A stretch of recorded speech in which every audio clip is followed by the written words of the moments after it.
My name is Larry Berger. I am an owner of a audio-video company. We have recording studios. We do installation work and design work. And we go out and operate functions similar to this. And in recording, one of the piano instructors at the local college years ago, he became the dean, and he asked me to come head up their audio department at Casper College. And that was about 10 years ago. So I'm very pleased that I've done that. I try and stay ahead, because if I don't spend twice as much time learning like you attending, in fact, that's why I'm here, is to learn also, I'm behind. They've caught up with me, and these young kids are very sharp, and so I try and stay on my toes with you. So I named this Solving Problems. It seems that the majority of my day is always somebody doesn't know how to plug in a microphone, or they come with the wrong cable, or the system's on fire. So it seems that problems and challenges are a lot of what we do. 2 years ago, we built a brand new music building, and it's there in Casper. That houses the classrooms, faculty offices, a performance hall, and varying sizes of rehearsal halls. So 2 years ago, this was a wonderful thing. We got a new building, so surely there could be no problems with something like that. In our planning phase, we requested that we be able to get audio from the performance hall up to the recording studio. We have a small recording studio in that facility also. And since I'm involved with that program, that was mandatory for us. The networks were already around in varying names and protocols, so that I knew they could do it, so they agreed. And lo and behold, when they opened up the new music building, the performance hall, which is shown here, the acoustics are wonderful, and they did not have the capability to communicate from the two locations. So there's a picture with our screen. They put in what we could call an old school digital mixer 2 years ago. It was probably, to be realistic and fair, it was probably priced out when they did their bid process, now going on 3.5 years. So I understand how it happened. But they put that protocol. So this is Roland, happens to be the manufacturer. Roland, like so many of the companies now, are understanding the value of Dante, that their new board has that capability via putting in a card to communicate. But this system did not. So after searching, what we decided to do, this is their original. They have, like many manufacturers have their proprietary networks, they had their own. REAC, Roland Ethernet Audio Communication. Allen Heath has ACE. There are just numerous formats and protocols. So this is what they put in. So our solution was that we found on that top unit is a Roland product, which we'll talk to Maddie.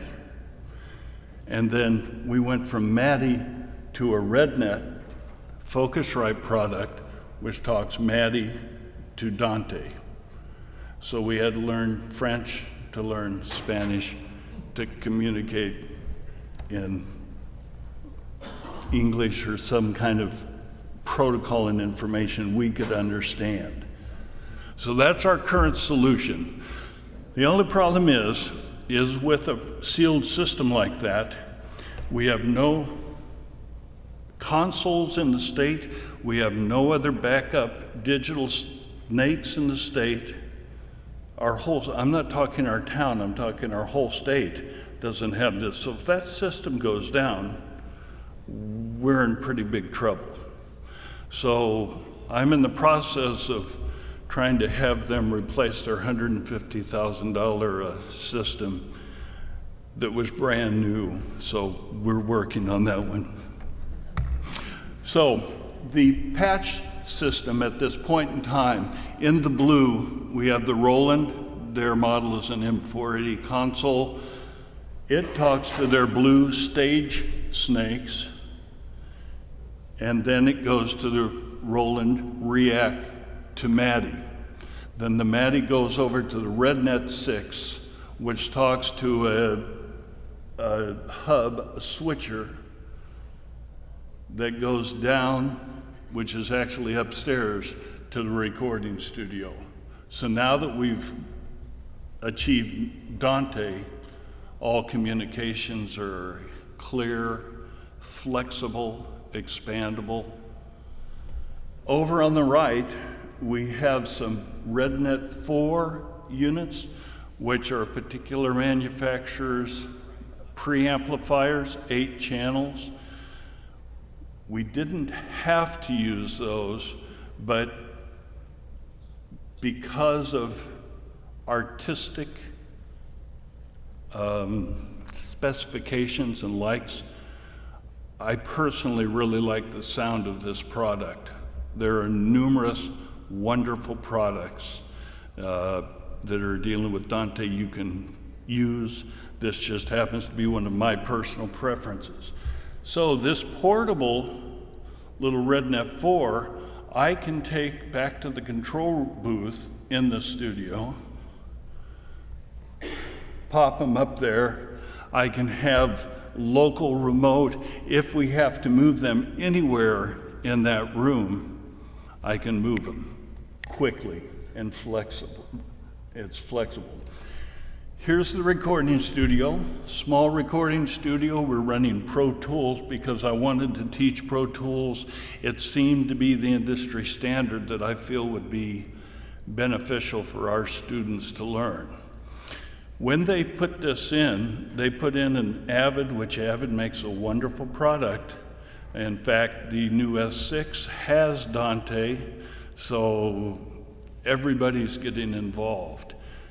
But this system, they put in their brand new HD analog to digital converters. They put in their preamps and everything. But the problem is it had no Dante capability. And again, my personal preference is the sound quality was different than I was able to achieve with Focusrite and the RedNet system. This was brand new. We had to go to quite a few meetings to get the administration to say, you just put in a new facility with brand new equipment. I can't use this equipment. I can't wait for 2.5 years to teach these students that technology because they will not be prepared. Luckily, everything worked out wonderfully, and we have half of the approach solved by getting the studio. If you, down there is a RedNet III. I think they were mentioned earlier. So now we're talking, RedNet III has the capability of going ADAT, fiber optic, light pipe inputs, because we had some Focusrite preamps with ADAT. So we tried to maximize cost efficiency by converting, again, one protocol to another protocol, so one language to another language. This one, we got a little it's a variable. Later on, I'm going to show you something in a church we used because they had existing equipment. Probably, had they been willing to give us a budget with no ceiling, we would have gone a little different, but we had to try and be as cost efficient as possible. So that unit on the bottom, now we'll talk to any of the ADATs. We have a Aviom in-ear monitoring system for the studio, and that's achieved through the Pro Tools from the preamps into the Dante, from the computer back into Dante, and then digital to analog reconversion, so we can have studio monitors, we can have in-ear monitors. If we need to have a feed down to the performance hall, now we have that capability. So this is the other side of that glass where we have a studio here. It's modest. But now, because of Dante, we can have musicians performing in that room upstairs. We can use the performance hall as a splendid drum room. Maybe like a light sound stage. We could have our orchestra down there. Everybody's talking together, all these inputs are communicating together. And since I had my own company and I had already committed to some of these products, I was able to bring them in, let them hear it, and they were convinced that the contractor and actually the specialist in the Rocky Mountain region had made a mistake. Not that that means anything, except we didn't have the tools we need.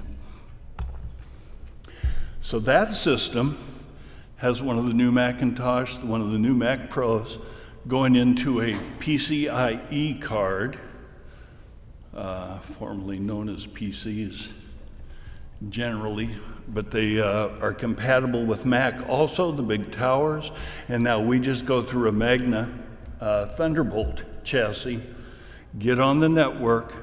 Now our RedNet III, so all of our preamplifiers, those octa preamplifiers come from the room via wall cables, and then it goes into the computer. We record it, we alter it, we do what we need to, we do any production.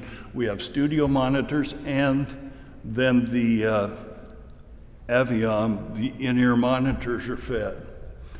Again, you see the jump over to the Dante RedNet IVs. I can take some of those, I can use them down in the Wheeler, the performance hall. I can bring them up into the studio. So now, as an engineer and a producer, my ability to have a consistency in the tools I use and the sound that I'm able to get. They have one of the largest sweet spots in preamp manufacturing history. You know how hard you're going to hit them. The students now have that ability to hear these tools. Down at the bottom, these are future Dante expansion. I have to be a little careful and not try and push too hard. But we have a large orchestral room, we have a percussion space, we have a choral recital rehearsal space, teaching space. So the only thing we will need to do, since we have these tools with Dante, is get IT to send us one Cat 5, and we're in.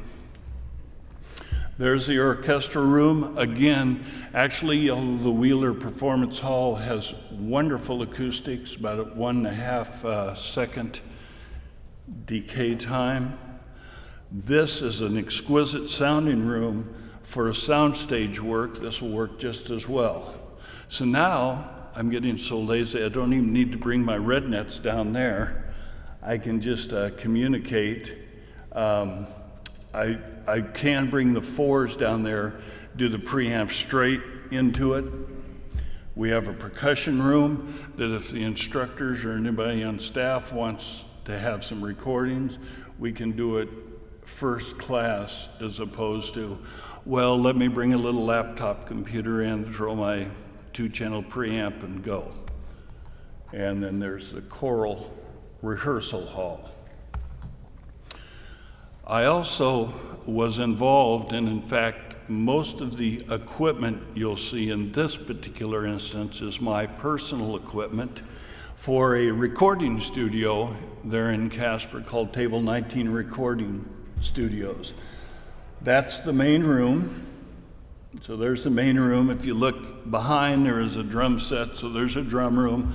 Under the word studio in that dark glass is a vocal booth, and then we have a utility booth back off to the side.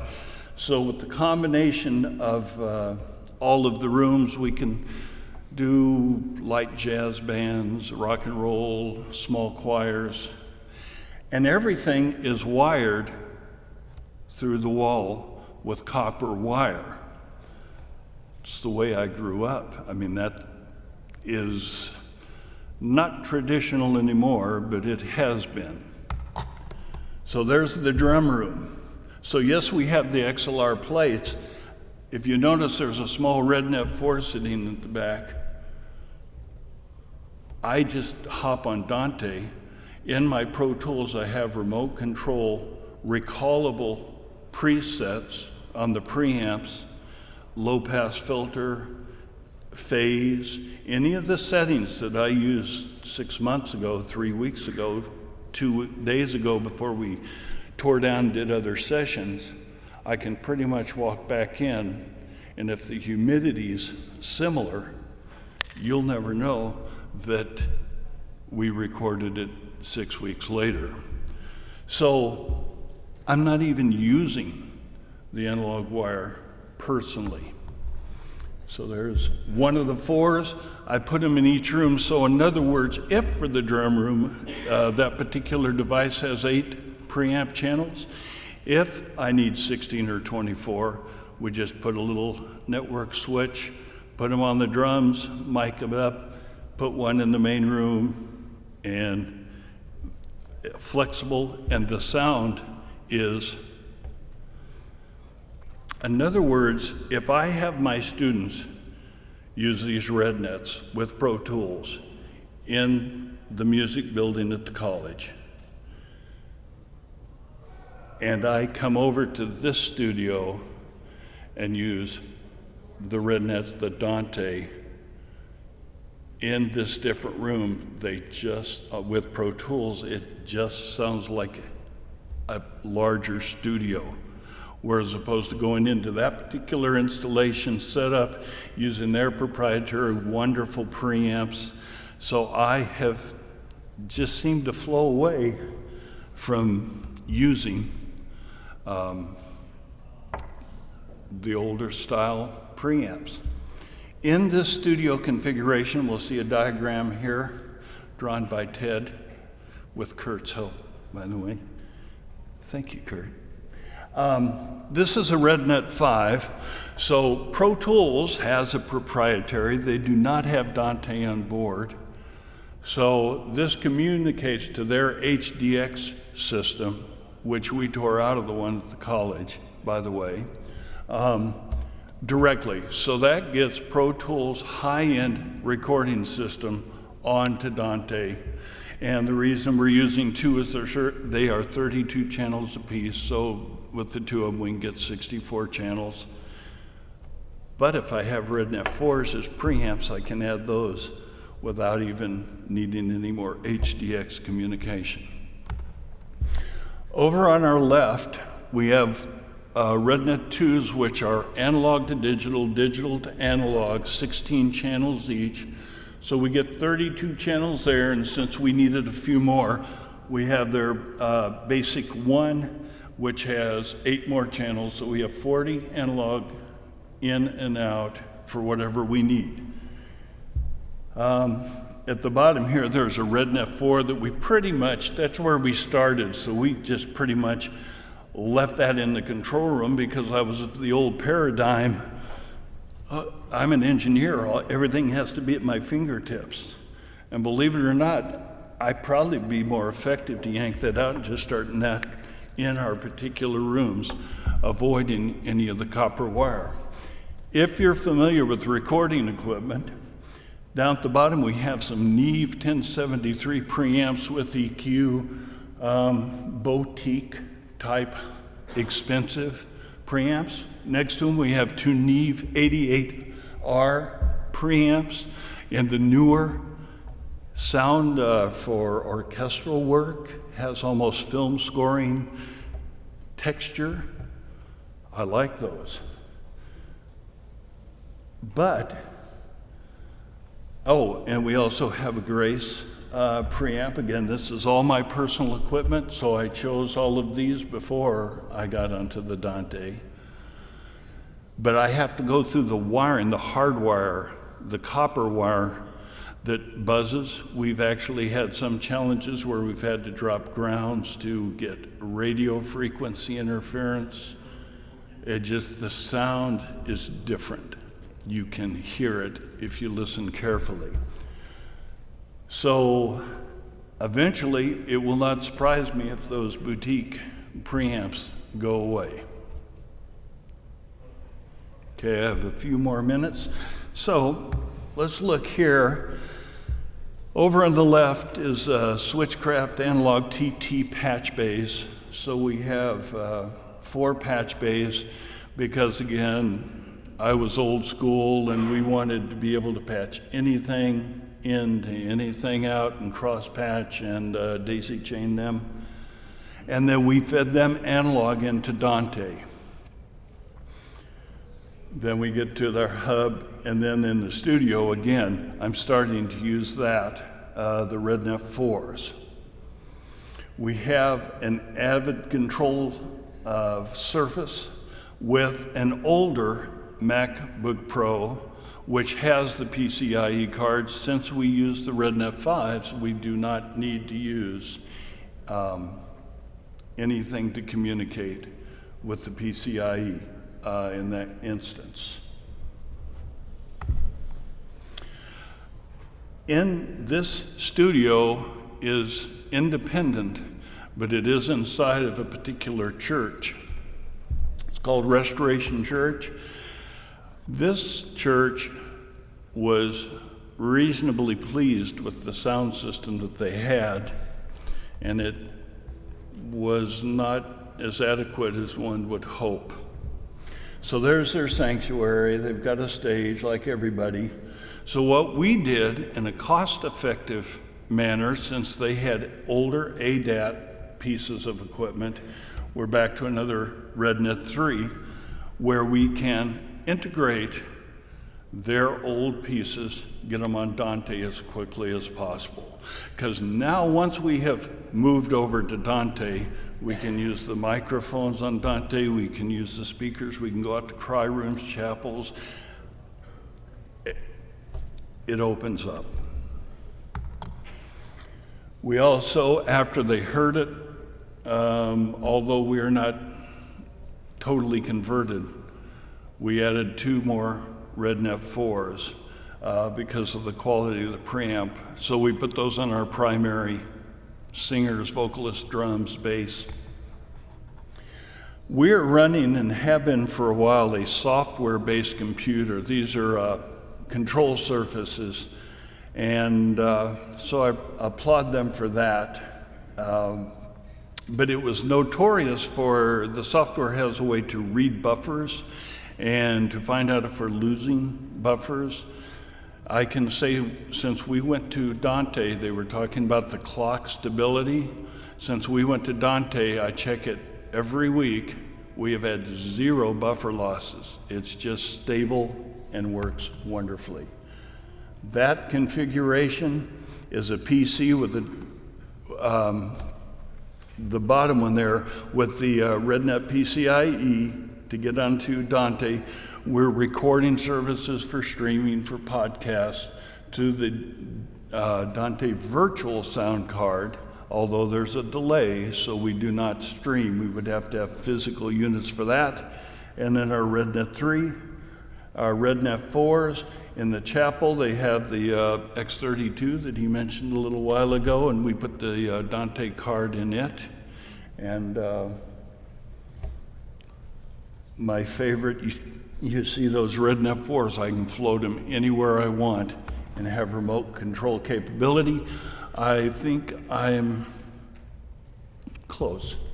Okay, yeah, I think I'm close. I won't take any more of your time. Again, I truly do commend you for taking the time. I know some of you are owners, you're on staff, you're professionals, even if you're a hobbyist.